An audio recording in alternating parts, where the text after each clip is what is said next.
এই দোয়াটা পড়ার দরকার আছে না নাই?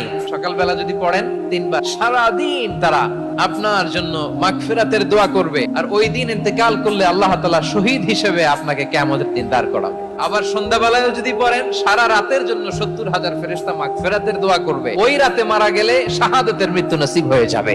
সকাল সন্ধ্যার যে জিকির, এই জিকিরের অন্তর্ভুক্ত করে নেবেন এই ওয়াজিফাটা। ওয়াল্লাহুল্লাযী লা ইলাহা ইল্লাহু আলিমুল গায়বি ওয়াশ শাহাদাতি হুয়ার রাহমানুর রহিম।